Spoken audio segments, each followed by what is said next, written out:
Welcome to What is Going Om, for new thought from the edge of Om. Each week on OMTimes' flagship radio show, veteran broadcaster, author, and media consultant Sandy Sedgbeer conducts thought-provoking interviews with inspirational authors, artists, musicians, scientists, speakers, and filmmakers who are working at the point where spirituality and science meet consciousness at the very edge of Om. Here is your host, Sandy Sedgbeer. Hello. According to the enlightened mystic Osho, each of us comes into this world with a specific destiny. We all have something to fulfill, some message that has to be delivered, some work that has to be completed. You are not here accidentally. You are here meaningfully. There is a purpose behind you, and the whole intends to do something through you. In 1979, while traveling in India, Chetan Parkyn was told by a psychic to get ready to introduce thousands of people all over the world to a system that would greatly improve their lives. A 29-year-old mechanical engineer at the time, Chetan had no idea what that meant. 14 years later, after spending several years meditating with Osho, Chetan's life changed when he began studying with a teacher who was organizing classes to introduce a new system into the United States called human design. Today, Chetan Parkyn is one of the world's foremost experts on and most successful practitioners of human design. He's also produced a trilogy of books on the subject, including the newly released Book of Destinies, Discover the Life You Were Born to Live, which offers readers the opportunity to use the place, date, and time of their births to reveal their life theme. Chetan Parkyn joins us today to explain how and why knowing and accepting your human design and your life theme can reveal what the whole intended to do through you. Chetan Parkyn, welcome. Thank you, Sandy. Lovely to hear you. You too, Chetan. Welcome to the show. So for those who have no knowledge of human design, tell us briefly what it is and how it came about. I'll try and be as brief as I can with this, Sandy. The human design, everything in the universe works by design. And it would seem ridiculous if we humans didn't have a design for our life as well. At least some means of knowing how our life is shaped and what to do about it. So human design was a system that was, I'm going to use the word downloaded. One could use the word channel, but it wasn't. It wasn't a channel system. It was a download, in that the person who received the system was not allowed to kind of turn it off. And he was given this system in a period of 8 days and nights continuously. And let's just say anybody that's kept up for 8 days and nights downloading something or other that is of a very, very high intelligence is going to have some concerns afterwards for their health. The person who brought the system, who was given the system, his name was Ra, and he basically received the system from a source of intelligence that he said was something way beyond his own. And we're talking about somebody with a 160 IQ, very, very high IQ. And he said the entity or the source that gave him this knowledge made him feel like he was an ant, that it was just so intensely powerful. So at the end of the 8 days and nights, he found himself with his system but no instruction book. And so he spent the next several years trying to work out what it all meant and how to introduce it to people on a practical level. I heard about it. I was living on Maui at the time in Hawaii, and I heard it when a friend of mine sent me a chart, and I took one look at this chart, and I knew right away this was the system I'd been told about.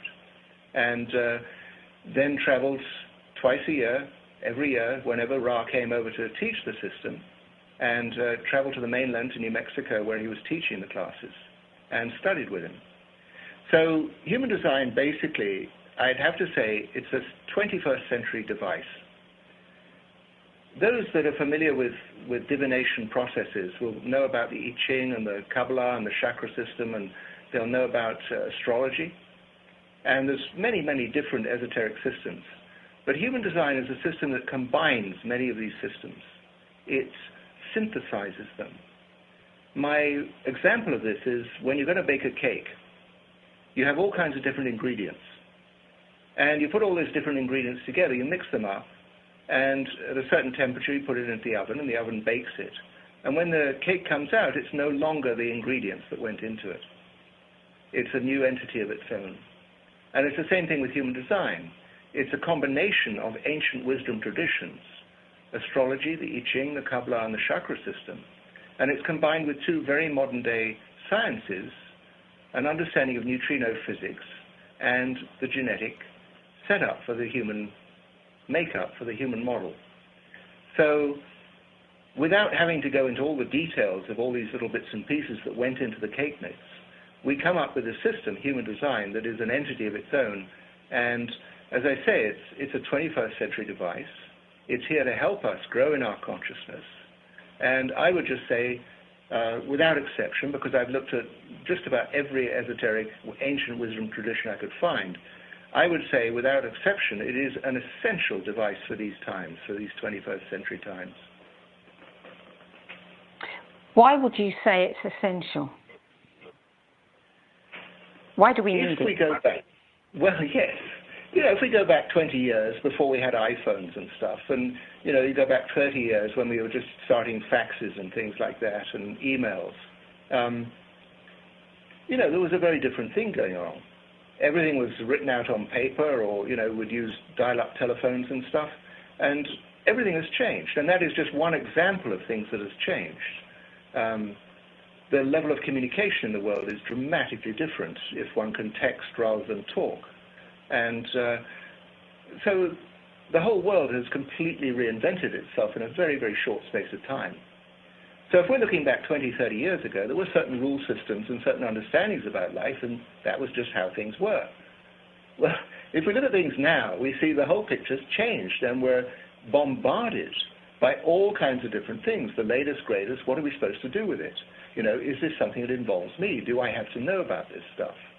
Do I just, surrender to my computer and to Google and find out everything about the world and Facebook and Instagram and all these things? How do I know what's relevant for me? Before, these things were never part of my life concern. So the beautiful thing about human design is it not only puts you on the map in your own life, it tells you exactly the life that you gave yourself as a soul agreement, if you can use those terms.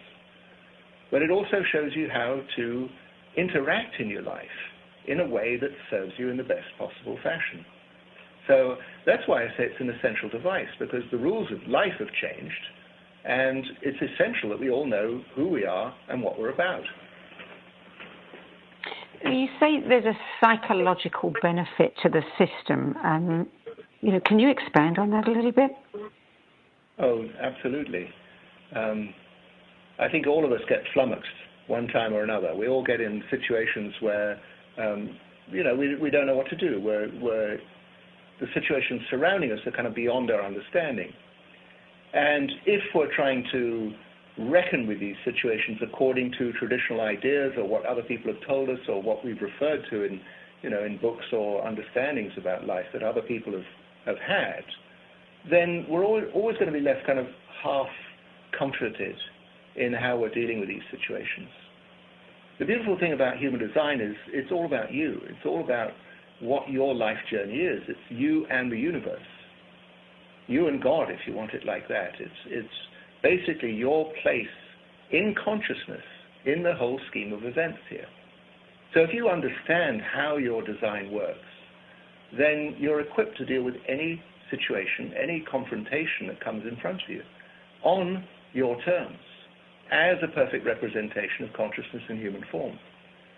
So if you're aware of these things and you're really clued into how your life works for you, let's just say, for simplicity, let's call the human design an operator's manual. If you understand the operator's manual for your life, then, as I say, you're equipped to deal with anything that confronts you, whether that be work situations, financial situations, relationship situations, dramas and disasters. You are equipped on your own behalf to deal with these things. Would you say that it's more like the astrology for the soul or of the soul, as opposed to, traditional astrology, which I tend to think of as a blueprint for this particular incarnation? I would not want to put human design in any way in competition with astrology. Astrology, through a very competent and capable astrologer, is something brilliant. But what I would say is, in human design, it's possible to access parts of your nature that astrology, or let's just say an extraordinarily well-qualified astrologer, would be able to comment on. It just approaches life from a different direction, that's all. So, yes, it could be astrology for the soul instead.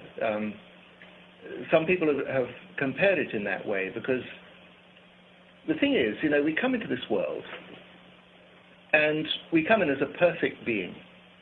And we arrive in a situation where all of a sudden, we are put in a particular family. There's a certain kind of genetic imprint in us from our ancestry through that family.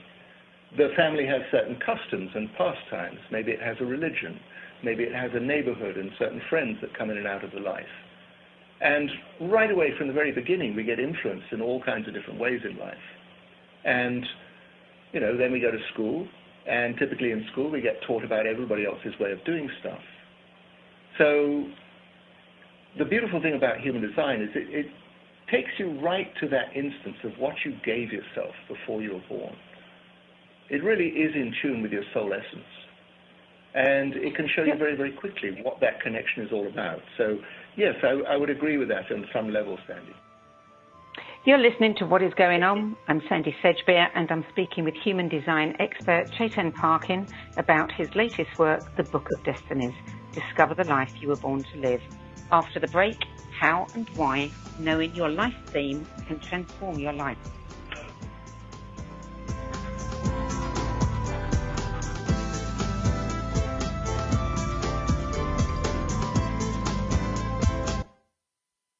The future of Internet radio is here. OMTimes Radio, IOM FM. As difficult as it is to believe, there are places in Africa where human traffickers sell albino children and their body parts for use in magic rituals. Humanity Healing International is actively working in Uganda to change this paradigm. The Albino Rescue Project finds albino children who are at risk and places them in safe schools and environments where they can learn and grow free from fear. To learn more or to sponsor a child, visit humanityhealing.org. Humanity Healing is where your heart is. My name is Meera Batra, and this is How I Live United. Many families have come to America for a better life. I advocate for these families with United Way. United Way empowers them to see opportunities available. We help them get involved with their kids' schools and network within the community. My name is Meera Batra. I help families see opportunity and succeed. I don't just wear the shirt, I live it. Give, advocate, volunteer. Live United. Go to liveunited.org. Brought to you by United Way and the Ad Council.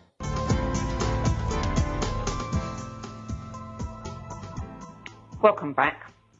Chetan Parkyn, The Book of Destinies is the culminating title in a trilogy of books on human design that you've been writing over the last several years.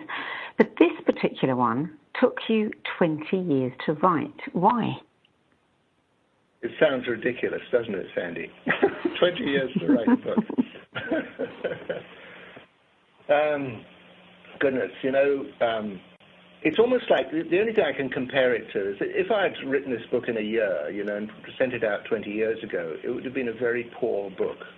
It would have said certain things, people would have understood certain things about it, but it actually needed that time to mature. It needed myself and Carola, because we're co-authors on this, my beloved wife and partner, Carola Eastwood. We basically recognized what was involved to be able to write up this book.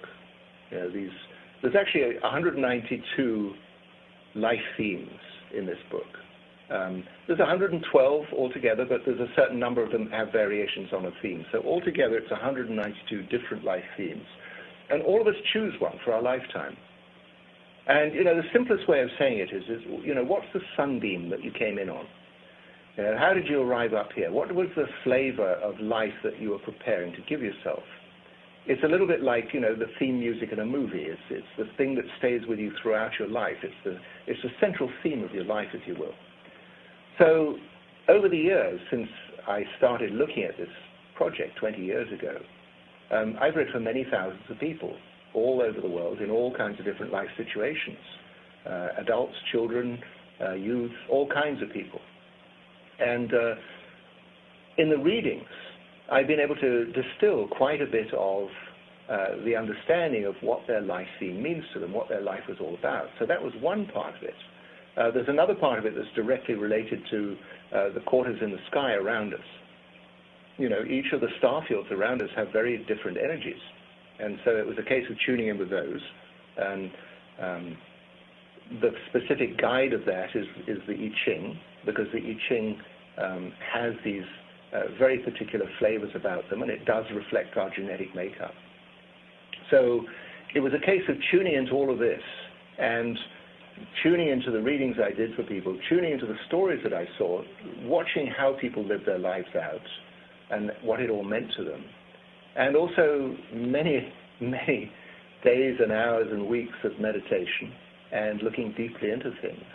And just every now and again getting very profound insights about particular aspects of these themes. So it's just been a wonderful thing for us after these 20 years to suddenly find ourselves with a book that we feel is complete and which is ready to go out to the world. And I'm just delighted to say the people that have been receiving it and reviewing it are just thrilled about it. Now, some of these themes seem to be listed as personal life themes. Some are fixed life themes, and some are interpersonal themes. So what's the difference? Well, there is a difference, Sandy, yes. The majority of us have what we call personal life themes.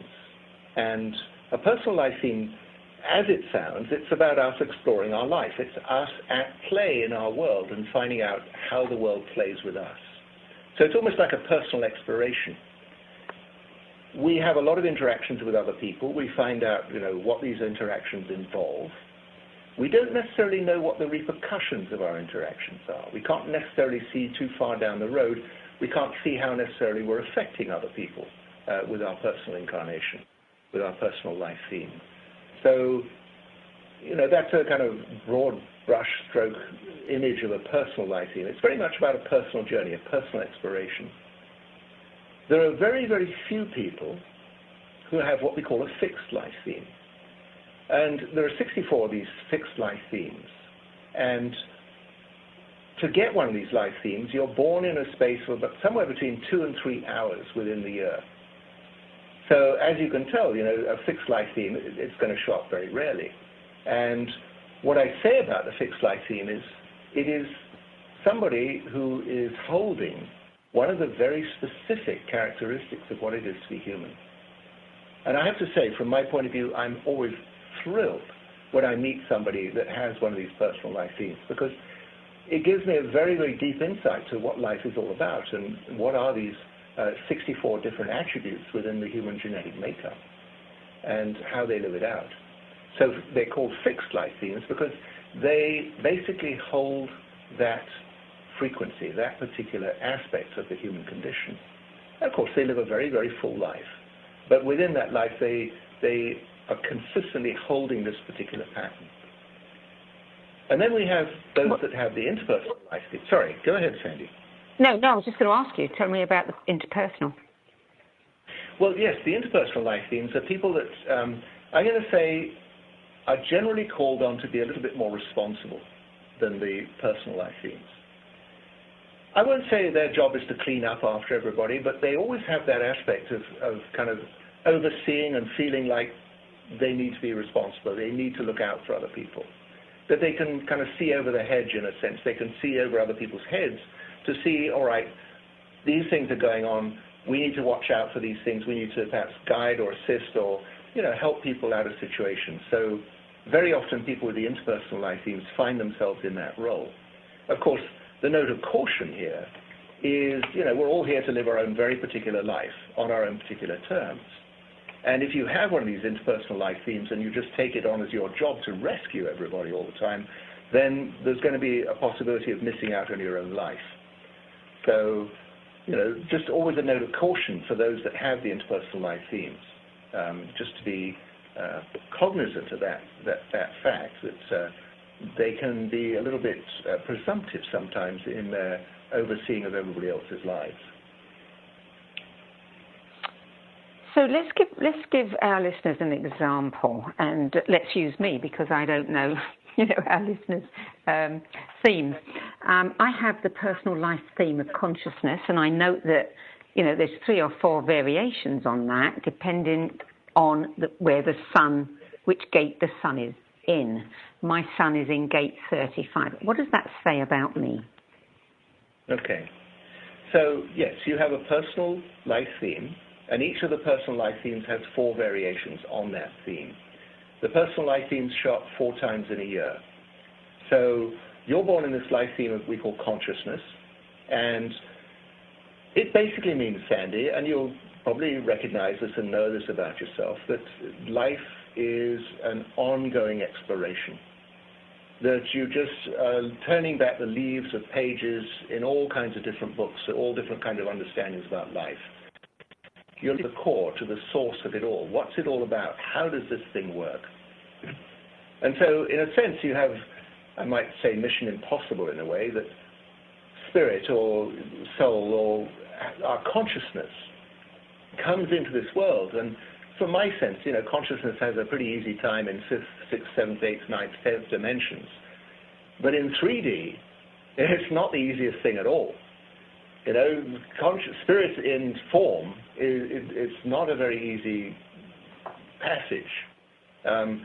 So you'll see, in your quest through this life, you would not have necessarily seen smooth sailing. You'll have seen all kinds of different things, but the part of you that is always watching, that is always a little bit detached from it all, is just recognizing, okay, I am consciousness in human form, and I'm in a position to watch what my life is, how my body goes through things, where it takes me, how I am in these situations, how life relates to me. So it's an open-ended exploration in a sense. Now, the fact that you have your sun in gate 35, which is the gate that we call progress, there's a part of you that's always thinking, okay, but what if, and what about this, and how about something else? Have we ever come to a conclusion? Is there a conclusion to come to? Can I ever say that I completely have understood consciousness? So there's a part of you that will just constantly be moving you on through your life. There's more. There's always more. And that is an essential part of our life on Earth. And I know this very well about you, Sandy. You're always looking to expand not only your own understanding about things, but you broadcast your own understandings into the lives of thousands of people all over the world as well. So you take people on this journey of consciousness. What is this consciousness thing? How are we supposed to live it? That's pretty accurate. You include quite a few celebrity life themes in the Book of Destinies. Why did you do that? Is that to give us more examples of how it plays out? Well, we're always fascinated by other people. And celebrities, yes, they show up in our lives, and they're very hard to avoid. And some of us capture our hearts because they're so in tune with the things that we really relate to. So it just felt a sensible thing to put celebrities into the book with their particular life theme. So if you land on one of these life themes in the book and you look at it and it's your life theme, you might be able to associate in some way with those celebrity figures or what you know about their life, that they've gone through the same trials, the same issues, the same understandings, the same delights of life that you have. And I'm not saying we all have to be celebrities, but I'm just saying, everything about the work I do and the work that Carola does is all about empowering people to be absolutely living the best possible life they can. And, my key to that is know your design, know your life theme. And then you'll know exactly, okay, now I can really tune into what's going on here. Now, you and I had a conversation earlier this year during which you gave me a brief snapshot of Hillary Clinton, Bernie Sanders, and Donald Trump. Were you aware at that time of the outcome of the election? I had a sneaking suspicion of it, but I have to say I was right on the popular vote. To me, I know very well, looking into Bernie Sanders' design, the simplest description I can have for Bernie Sanders is he's a magician. He's so inspiring because he's a man that comes from his heart. He's just all heart. And most of us like to qualify our life through our mind, what we think about stuff, good idea, bad idea. And if all of us look deeply enough into that, we're basically referring to things we've been told by other people or things we've read somewhere or other, shared information, collective information. Bernie Sanders is just a straight shooter, and he just comes from the heart. The heart is not split, it's just very, very direct. So it was quite a clear thing that how he appealed to so many people. The difficulty for him was, he's just not terribly practical, not in the way that governmental systems work. Hillary Clinton, in her design, is very much the individual. And that's a term I use in looking at her design. We have certain patterns in the design, and she has a very individual design. So an individual is always innovative. They're always bringing in things in a very particular way that's novel. And, in the world, everybody's a little alarmed when something new comes up. We're concerned, we want something traditional. I'm going to have to hold you there, Chetan, but when we come back after the break, you can tell us about the life path of Mr. Donald Trump. We'll be back in a few moments. Don't go away.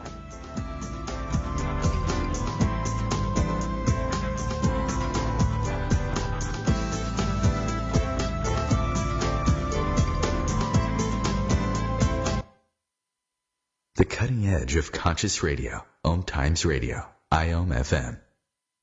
Being a radio host on IOM FM allows you to build your show on a rich platform with the power of the internet to fulfill your outreach goals and connect with a very specialized and global online audience, unlimited by time and distance. OMTimes Radio will provide you with web relevance, a recognizable conscious brand, and with the standard of excellence that has accompanied every single OMTimes endeavor. Host your show with OMTimes Radio Network.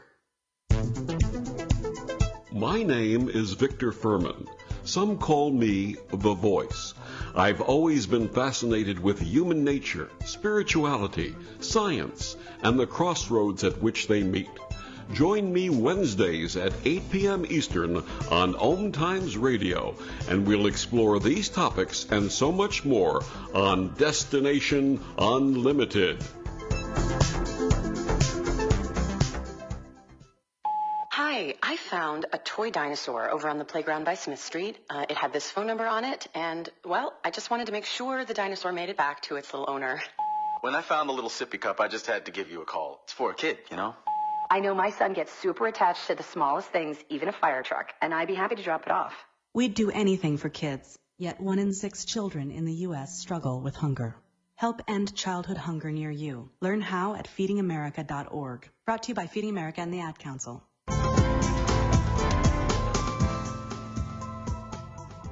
Welcome back. Chetan Parkyn, what can you tell us about Donald Trump's life theme? Well, Donald Trump, I think he's in for a big shock if he hasn't had it already, I look at his design. There's no question he's a very capable person, but he has a lot of trouble seeing past the end of his own nose. And I don't mean that in any way rudely. It's just, he has one of these very particular life themes that is very personal. And, you'll just see if things are not necessarily in his interest, he's not going to give any energy to it at all. By design, he has a very short attention span. And it's just, it's being made known that he's not attending briefings, he's not getting updates, he's not in tune with experts, he's not looking to get anyone else's advice. He's just doing things his own way. Now, I'm not saying good or bad about that. It's just for the way government is set up, it's very alarming. However, he has a very strong heart. He's got some very good ideas. He's got a mind that can be very clever at organizing stuff. So, I'm fascinated to see what shows up. If I can say, he's going to be the figurehead for the year 2017 and onwards, I would say it's a very good year, good time, and almost an essential time for those that are interested in entrepreneurism and to set up an entrepreneurial business if they don't have one already. I would say this is a very, very good time to do this, because if he's the figurehead for that, somehow or other he's going to lever back the doors on the banks and get them to release the money so people can start using it. That's my subtle view of it all. What can human design tell us about what's happening in the world? I mean, we really are at a major pivotal point in our history, and I think that there is much to be decided. Our future rests on the decisions that we're making today. So can we use human design to help us here? Yes, we can, absolutely. If we can stand back from life and understand that the only thing that's going on here is love. The only thing that's flying through this universe is love. If we can get ourselves to that basis of understanding, this is the point behind having these experiences, then we find out, okay, so how do I engage more closely with this energy? Well, the absolute first thing you have to do is be in love with yourself. You have to be in love with your own life. You have to not only appreciate yourself and what it is you're doing here, but you have to actually be in love with it. And so the beautiful thing about human design is it shows you exactly what your story is, what's going on for you here. And so it's very easy to move past that thing of disliking aspects about your life or, feelings of inadequacy or anything like that, and recognizing, how your life plays out, what it's all about.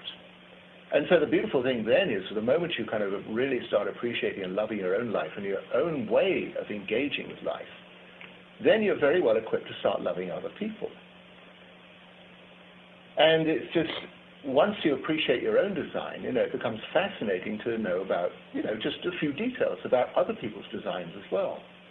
And it's not a difficult thing. It's all laid out in our books, how to see these things and to appreciate the differences.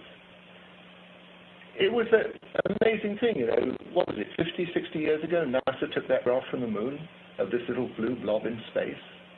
We're all on it. We're all on the same boat here. And it's time we learn to get along with each other and contribute our efforts creatively. All this stuff about war and fighting and, we need to get over that, and fast. And people need to get along.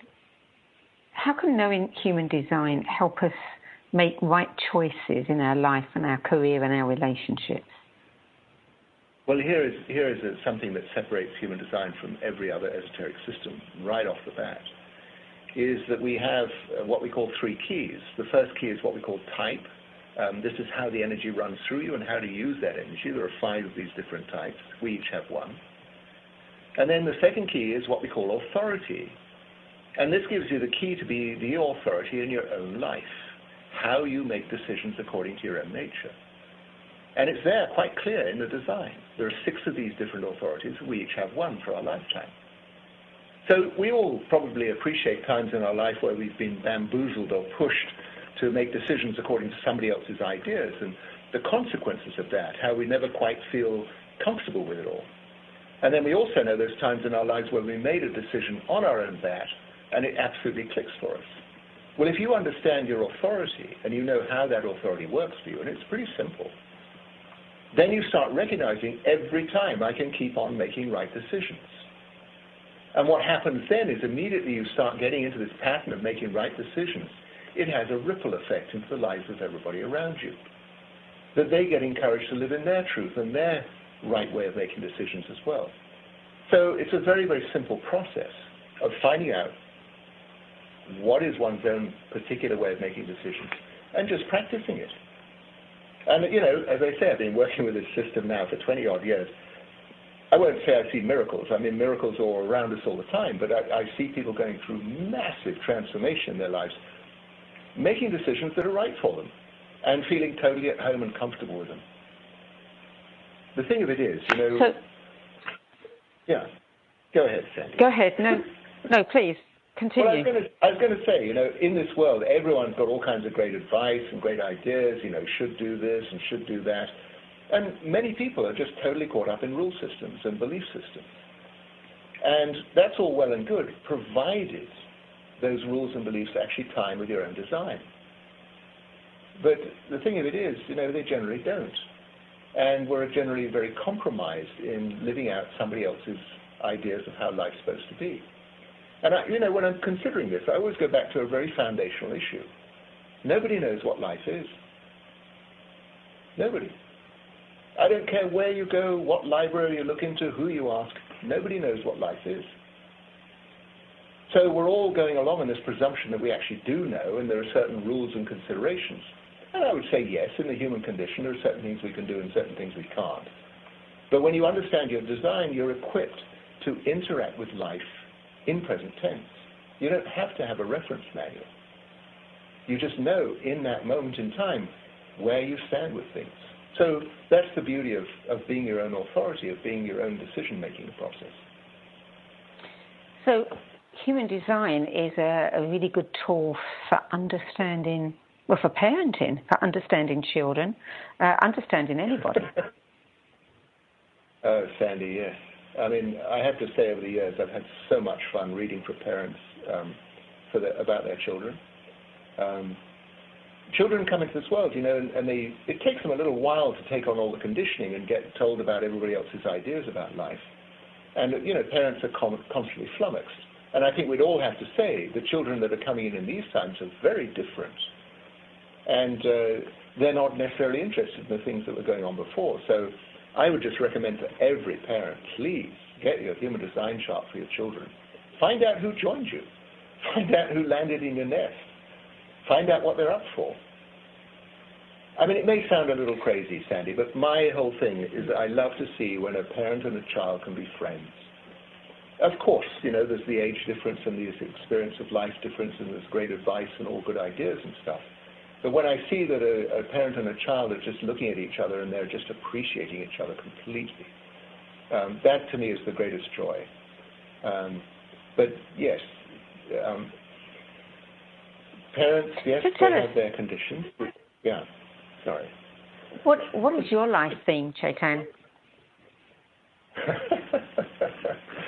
My life theme is called explanation. It's the personal life theme of explanation. Okay. And what about your wife? My beloved Carola's life theme is called dedication.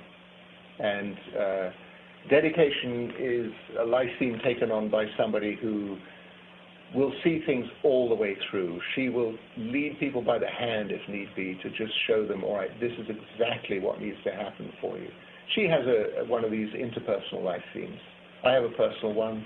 Hers is interpersonal. So she has this aspect of being very responsible in other people's lives. And she just dedicates herself to helping as many people as possible to wake up, to get the message, to find out the truth of their own life. So I guess having done all of this work, all this research, all these readings, the two of you don't have any arguments or conflicts then? It's a nice thought, Sandy. We have some very profound discussions, and I'm just delighted to say that.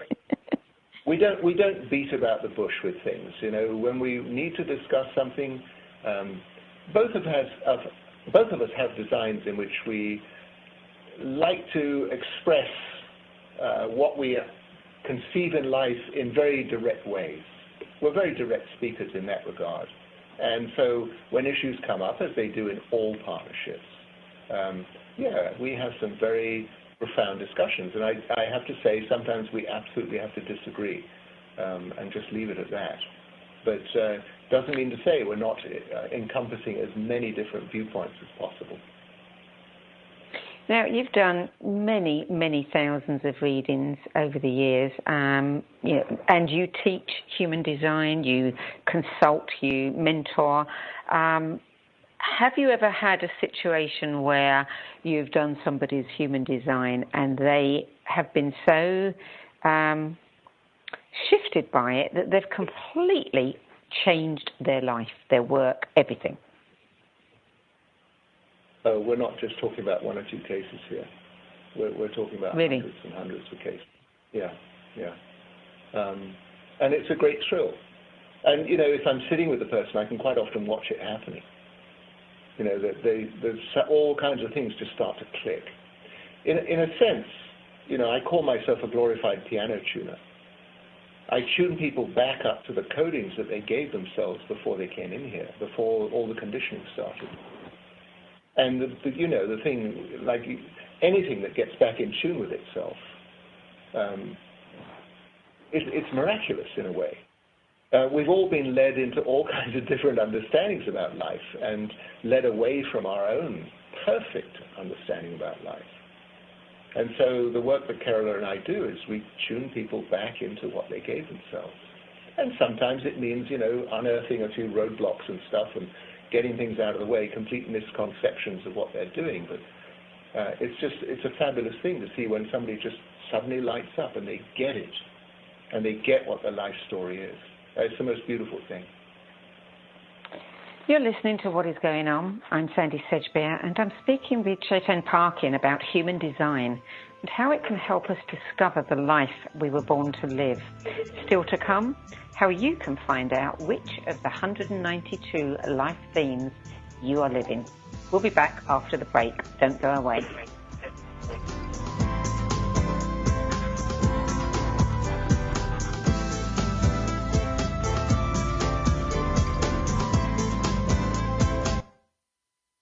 Bringing a more conscious lifestyle to your world. OMTimes Radio. IOM FM. Spiritual, metaphysical, green living, psychic, alternative healing, life coaching. Do any of these or similar terms apply to your business or cause? If so, you are in a niche market with a very specific audience. Conscious Gate PR is the world's leading conscious public relations agency. With a global reach of over 4 million and growing, we offer comprehensive media campaigns to our targeted market. Learn more at ConsciousGatesPR.com. Conscious marketing for conscious minds. Hi everyone, this is Shay Parker, the host of Best of the Best, which airs live right here on IOM Radio every Tuesday night at 8 p.m. Eastern and 5 p.m. Pacific. I'm super excited to bring you expert guest hosts, spiritual discussions, free psychic readings, and so much more. I can promise that you will not want to miss this one-of-a-kind, fun, yet touching, down-to-earth show. Join us every Tuesday night at 8 p.m. Eastern, 9 p.m. Pacific on OTR-FM. This is Shay Parker, and I can't wait to see you there. If you own a gun, you have a full-time responsibility. When you aren't using it, be sure it can't get into the hands of curious children, troubled teenagers, a thief, or anyone else who might misuse it.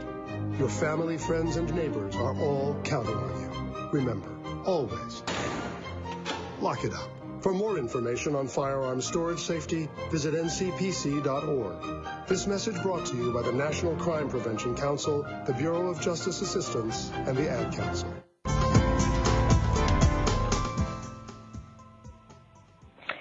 Welcome back. Chetan, something occurred to me when you were talking just before the break.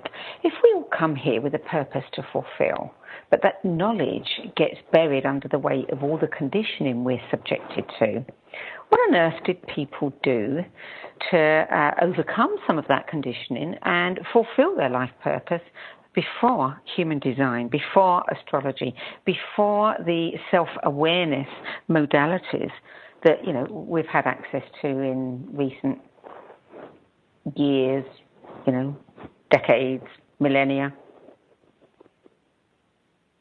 Well, it's a good point, Sandy.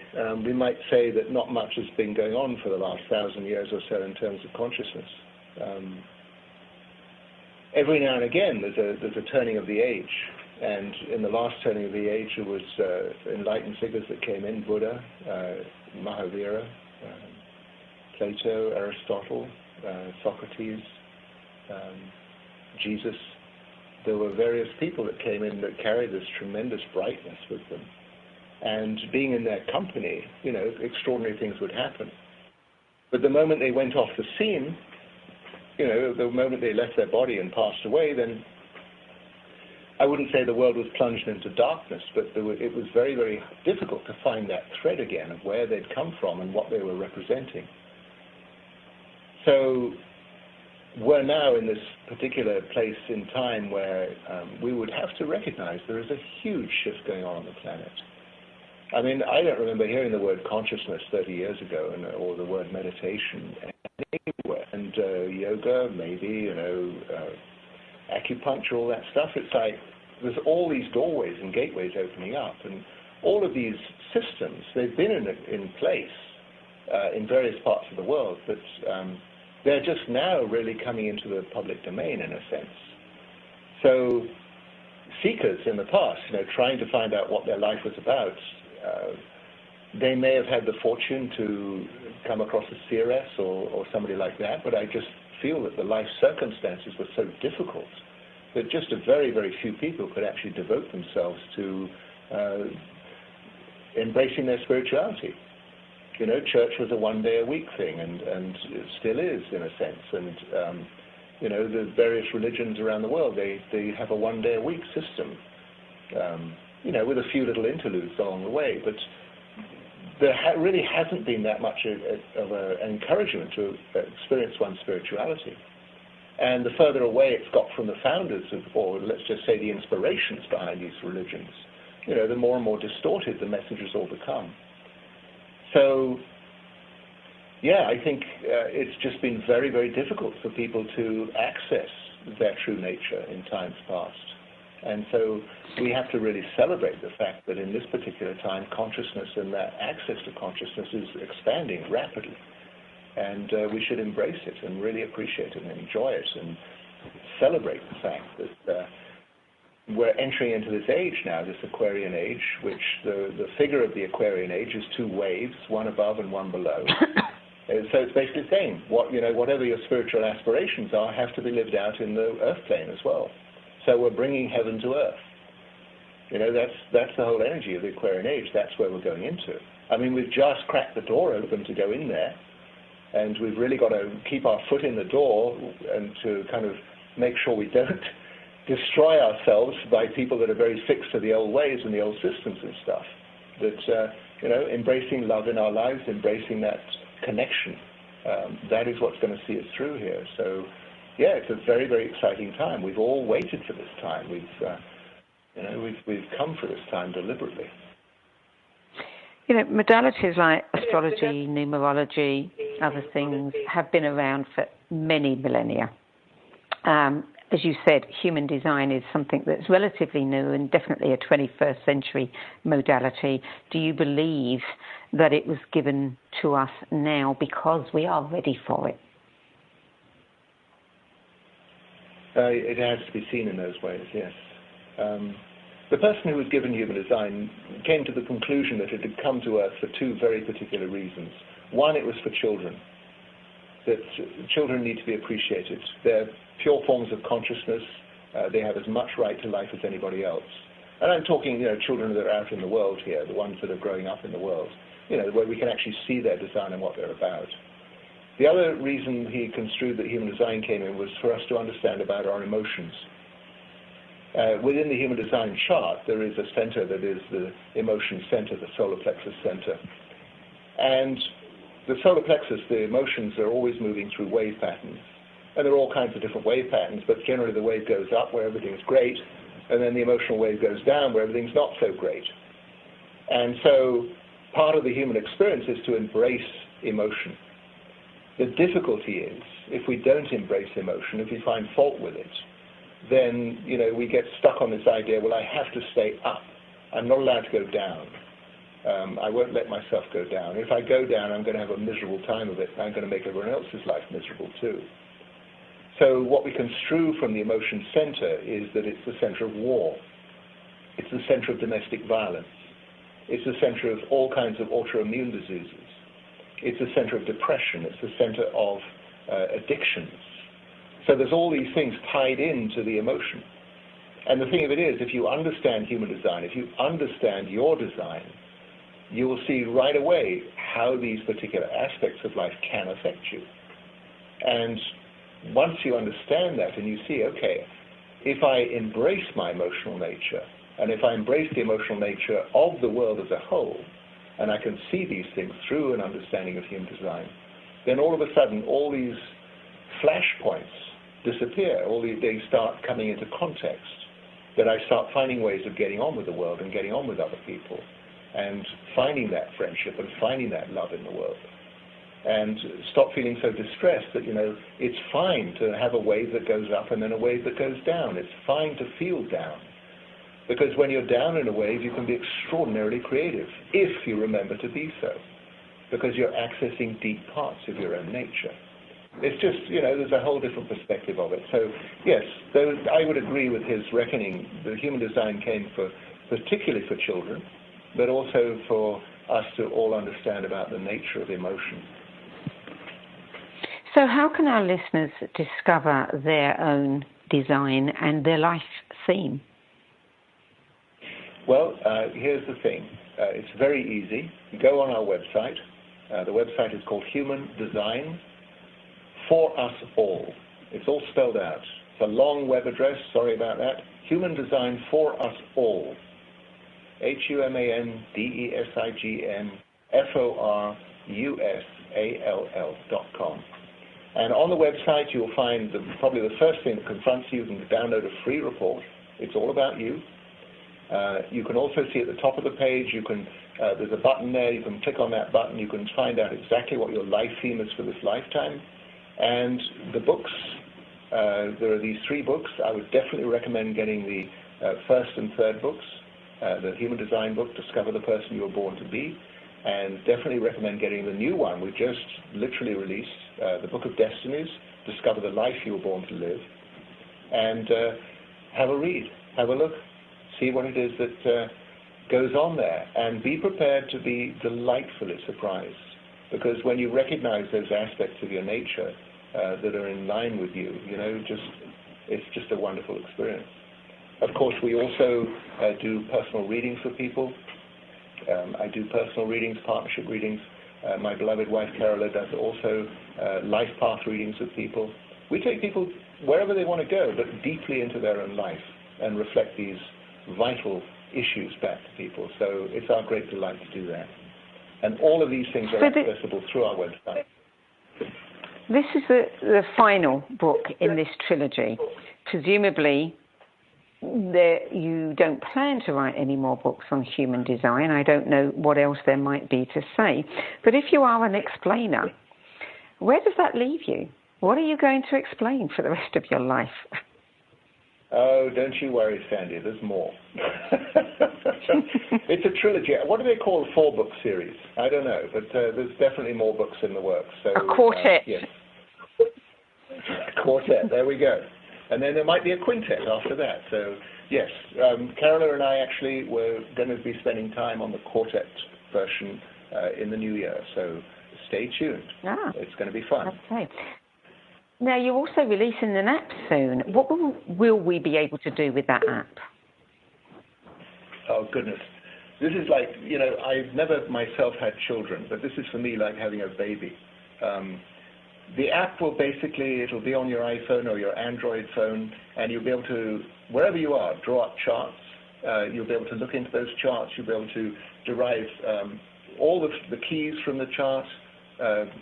It'll all be there on the app. So just a delightful little device, very colorful, very bright, fun to play with. And you'll find it'll just be a wonderful conversation piece, or, something that will really help you up your life and the lives of all people around you. A lot of fun. And you're also launching a Human Design Coaching Academy in the fall next year. Is that purely for people who wish to become human design practitioners?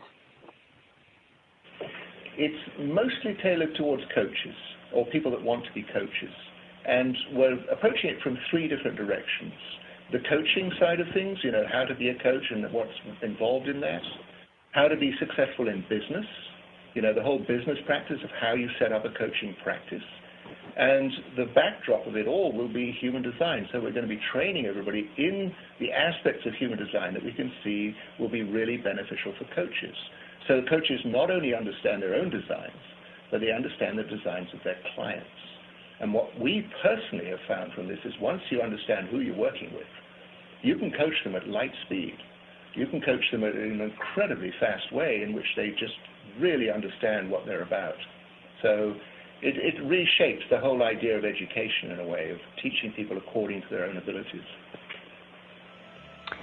Chetan Parkyn, thank you so much for joining us today. It's been a pleasure. Oh, delightful, Sandy, always. Lots of love.